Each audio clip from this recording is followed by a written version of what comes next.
उद्घाटन समारोह के इस कार्यक्रम में उपस्थित प्रदेश के मुख्य न्यायाधीश और इलाहाबाद विश्वविद्यालय के पूर्व छात्र सम्माननीय श्री पंकज मित्तल जी,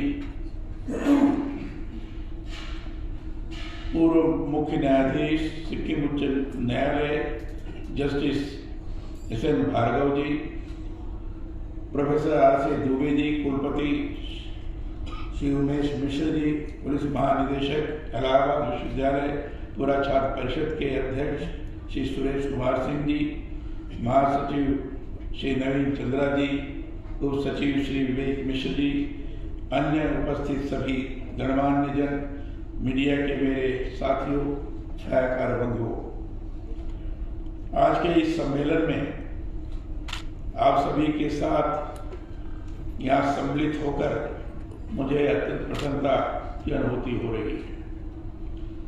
मैं राजस्थान की धरती पर आप सभी का अभिनंदन करता हूँ, स्वागत करता हूँ।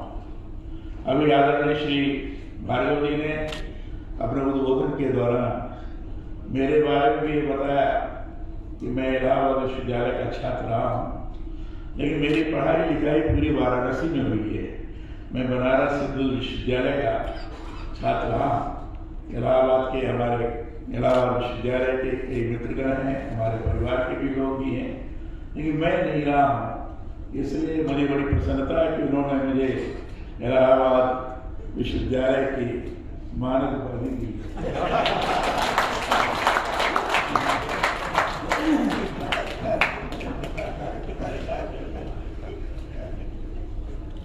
आप सभी को इस बात का गौरव होना चाहिए कि आप उस विश्वविद्यालय के पूर्व छात्र हैं जिसका आधुनिक भारत के सबसे पहले विश्वविद्यालयों में नाम लिया जाता है। शिक्षा के महती केंद्र के रूप में इसे कभी पूर्व का ऑक्सफोर्ड कहा गया था। इलाहाबाद विश्वविद्यालय देश के प्रमुख महत्वपूर्ण पदों पर कार्य करने वाले विशिष्ट व्यक्तियों का भी शिक्षण स्थल रहा है। पंडित गोविंद वल्लभ पंत, पूर्व राष्ट्रपति डॉक्टर शंकर दयाल शर्मा, पूर्व प्रधानमंत्री श्री गुलजारीलाल नंदा, विश्वनाथ प्रताप सिंह, चंद्रशेखर जी, देश के पूर्व शिक्षा मंत्री श्री मुरली मनोहर जोशी, अर्जुन सिंह जी और यहाँ राजस्थान के राज्यपाल रहे श्री मदन लाल खुराना जी जैसे राजनीतिज्ञों ने इलाहाबाद विश्वविद्यालय से ही शिक्षा प्राप्त की, तो श्री हरिवंश राय बच्चन, महादेवी वर्मा, भगवती चरण वर्मा, अमरनाथ झा, डॉक्टर राम कुमार वर्मा, फिराक गोरखपुर जैसे मूर्धन्य साहित्यकारों ने और बहुत सारे अन्य क्षेत्रों के मनोज्ञ विद्वज्जनों ने भी यहाँ शिक्षा प्राप्त की है। इलाहाबाद विश्वविद्यालय ही नहीं, नगर भी बहुत महत्वपूर्ण है। यह देश की प्रमुख तीर्थधरा है। गंगा और जमुना के संगम पर सरस्वती नदी भी गुप्त रूप में प्रयागराज में मिलती है, इसलिए इसे कुंभ स्नान की त्रिवेणी भी कहा जाता है। भारतीय इतिहास से जुड़ी महत्वपूर्ण घटनाओं का भी इलाहाबाद साक्षी रहा है। इन्हीं घटनाओं में से एक ये भी है कि मुगल सम्राट अकबर ने इसका नामकरण प्रयागराज से बदलकर अल्लाहाबाद यानी इलाहाबाद कर दिया था, पर पुराणों में बल्कि रामचरितमानस में इसे प्रयागराज ही कहा गया है। वनगमन के दौरान भगवान श्री राम प्रयागराज में भारद्वाज ऋषि के आश्रम में आए थे। सृष्टिकर्ता ब्रह्मा ने सृष्टि कार्य पूर्ण होने के बाद प्रथम यज्ञ यहीं पर किया था।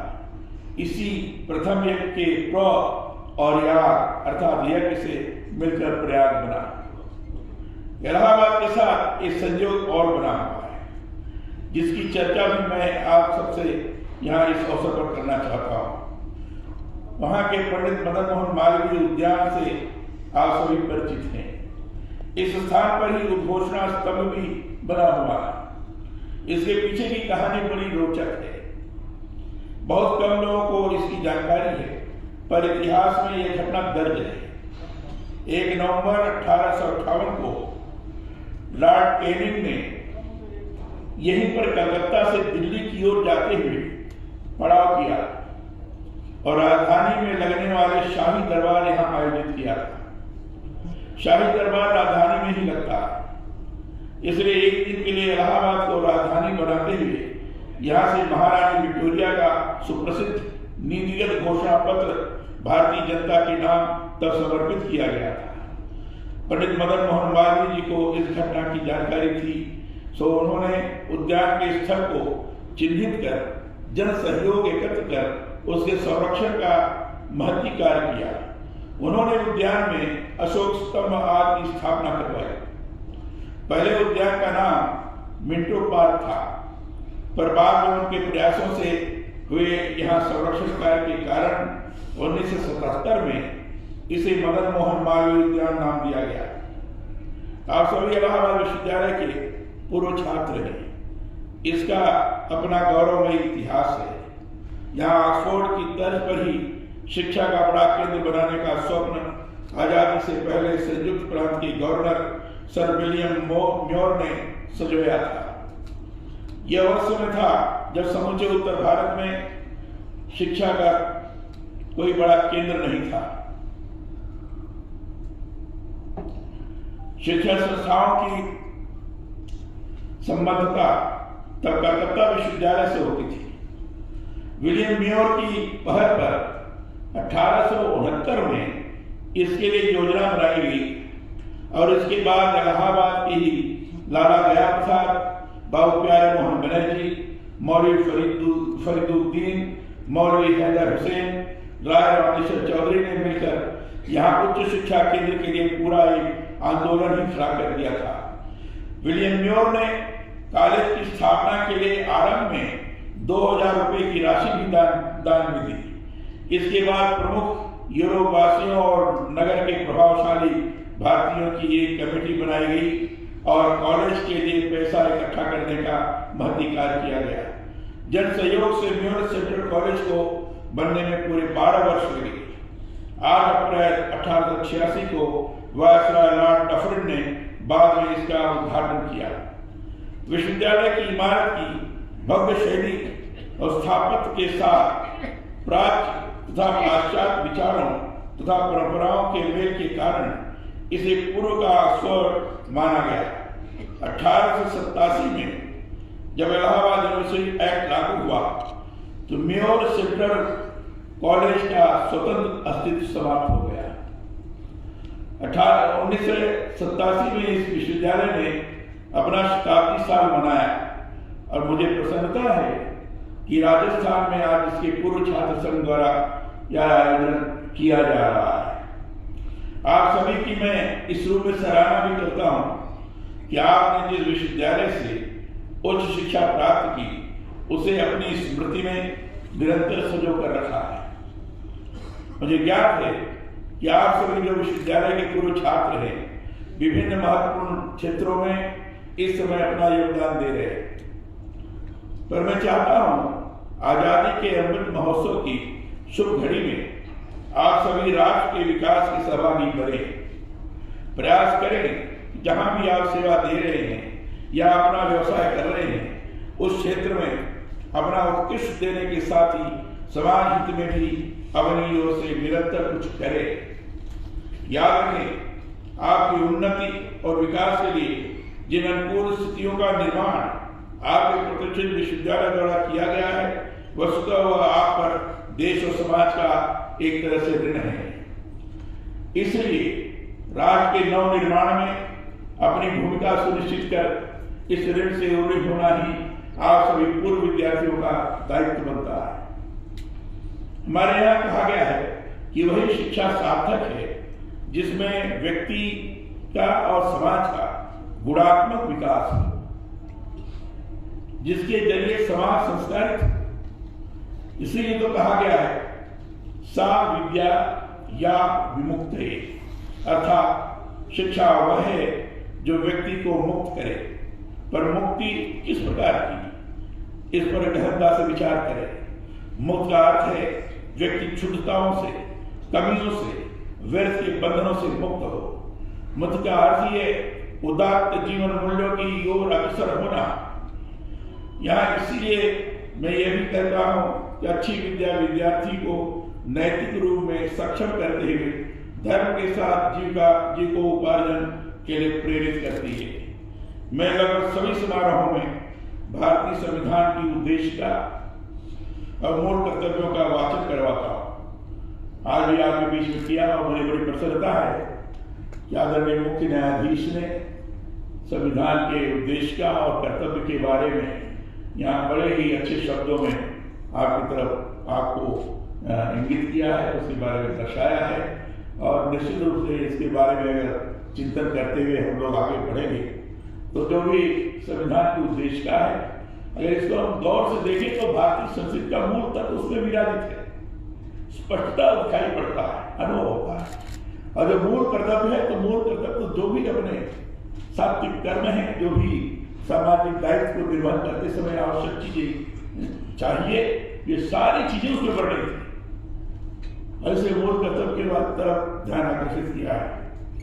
तो मैं लगातार बातें करवाता हूँ, किसी भी सार्वजनिक कार्यक्रम में जाता हूँ तो उद्देशिका और मूल कर्तव्य मैं जरूर करता हूँ।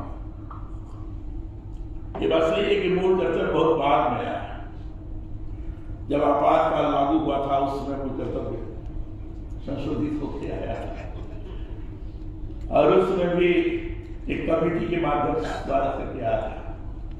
स्वर्ण कमेटी बनी थी उन्हीं के नेतृत्व में, और बाद बड़ा लंबी चौड़ी रिपोर्ट है और उसी के आधार पर मूल कर्तव्य को सुनिश्चित किया गया था।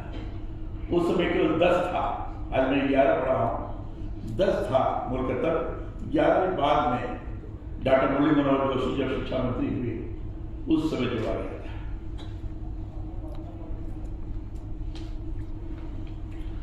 संविधान हमारा मार्गदर्शक ग्रंथ है। मानवीय अधिकारों के साथ कर्तव्यों का यह एक तरह से आलोक पथ है। मुझे आप सबसे साझा करते हुए प्रसन्नता है कि देश के इतिहास में पहली बार राजस्थान विधानसभा के अपने अभिभाषण के आरंभ में मैंने संविधान की उद्देशिका और मूल कर्तव्यों के वाचन की परंपरा स्थापित की। पूरे देश भर में केवल राजस्थान विधानसभा में बजट भाषण के समय राज्यपाल का भाषण होता है, तो राज्यपाल के भाषण के पूर्व मैंने उद्देशिका, संविधान की उद्देशिका और मूल कर्तव्य का वाचन किया था। और संविधान की उद्देशिका को मैंने सभी विधायकों से दोहराया था, जिसे आज आप लोगों ने दोहराया है, और मूल कर्तव्य पढ़ के सुनाया था। एक ही कर्तव्य के बारे में अगर लोग ढंग से अनुभूति करें तो निश्चित रूप से किसी प्रकार की गड़बड़ नहीं हो सकती, और उसका पालन करते हुए अगर व्यक्ति अपने आचरण तो करता है तो निश्चित रूप से लोकतंत्र को मजबूत करने की दिशा में आगे बढ़ता है और वही स्वस्थ लोकतंत्र कहा जा सकता है। नहीं तो आपका रोज हड़ताल और राष्ट्रीय क्षति क्या क्या नहीं हो रहा है, हिंसात्मक घटनाएं। मुझे आप सबसे साझा करते हुए बड़ी प्रसन्नता है कि देश के इतिहास में पहली बार राजस्थान विधानसभा के अपने अभिभाषण के आरंभ में मैंने संविधान की उद्देशिका और मूल कर्तव्यों के वाचन की परंपरा स्थापित की। इसके पीछे मेरी मंशा यह रही है कि संवैधानिक पदों पर बैठे लोगों का एक बड़ा दायित्व भारतीय संविधान और इससे जुड़े मूल तत्वों अर्थात इसकी संस्कृति के प्रति सभी को जागरूक करना भी है। इसीलिए राजस्थान के राज्यपाल और प्रदेश के विश्वविद्यालयों के कुलाधिपति के रूप में सभी विश्वविद्यालयों में संविधान पार्क बनाने की मैंने पहल की है। आपको जानकर प्रसन्नता होगी कि यहाँ 27 विश्वविद्यालय हैं और जो वित्त पोषित हैं, और उन विश्वविद्यालयों में लगभग अधिकांश विश्वविद्यालयों में संविधान पार्क कहीं बन के तैयार हो गए हैं, कहीं बन रहे हैं, कहीं का शिलान्यास हो रहा है। अगर उत्साह से बना, ऐसा नहीं कोई दबाव डाला जाता है, प्रसन्नता से बना रहे हैं। और जहां भी संविधान पार्क बन गया है वहां आसपास के लोग संविधान पार्क को देखने के रोज जा रहे हैं। एक तरह से तो हमें लोग बता रहे हैं कि एक टूरिस्ट डेस्टिनेशन भी बन गया है। लोग बाहर से आते हैं तो बाकी स्थानों का भ्रमण करते हैं, और भ्रमण करने के बाद उनको लगता है संविधान पाठ देखा है, संविधान पाठ भी देखने जा रहे हैं।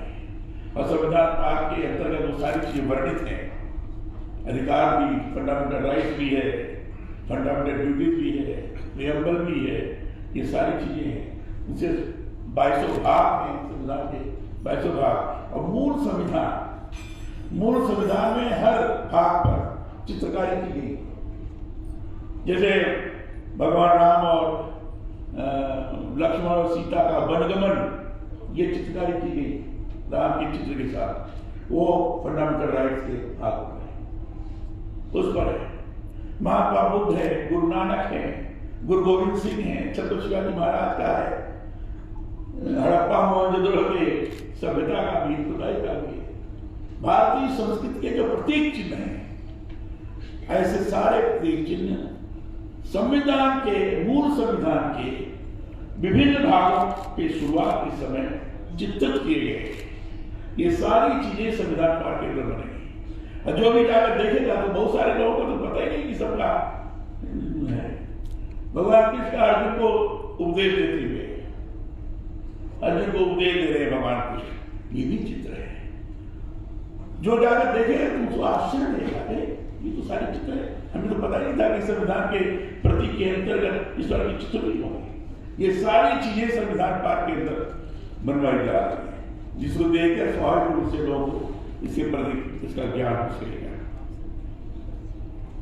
राजभवन में भी जल्द ही संविधान पाठ बनकर तैयार हो जाएगा।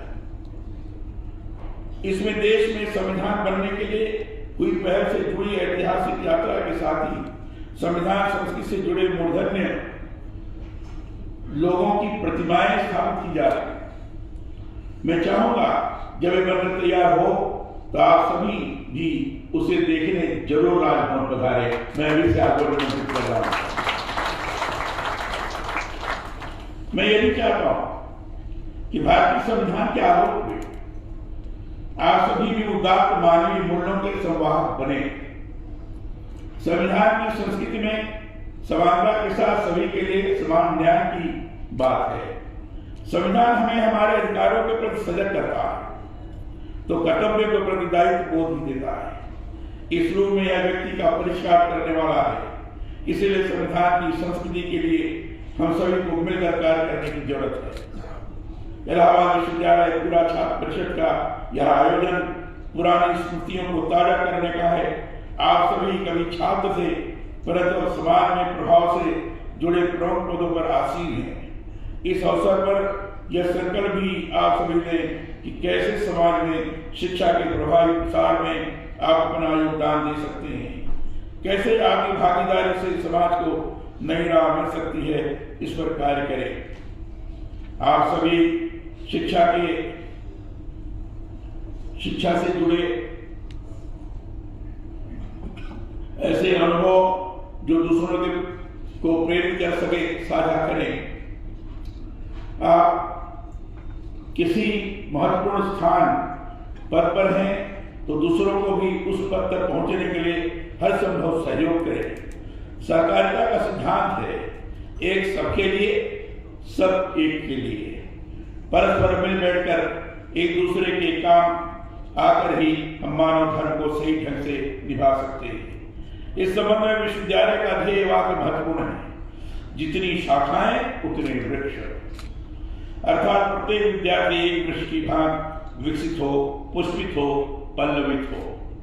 मुझे विश्वास है आपका यह आयोजन अतीत की सुनहरी यादों को ताजा करने के साथ ही समाज को कुछ सार्थक देने के लिहाज से भी महती होगा। आयोजन में जीवन की उज्जवल राहों के लिए जो विमर्श हो, जो संकल्प हो, उन्हें पूरा करें। निश्चित ही इससे बहुत अच्छे सकारात्मक परिणाम समाज में आएंगे। विश्वविद्यालय पूर्व छात्रों के संगठन द्वारा यहाँ राजस्थान इकाई के गठन और इस संदर्भ में इस आयोजन की पहल का मैं स्वागत करता हूँ। आप सभी को पुनः एक बार बधाई और मेरी शुभकामनाएं। आपने मुझे इस अवसर पर यहाँ बुलाया, मुझे अपना विचार व्यक्त करने का अवसर प्रदान किया, इसके लिए मैं आयोजकों के प्रति आभारी हूँ। बहुत बहुत धन्यवाद। जय हिंद।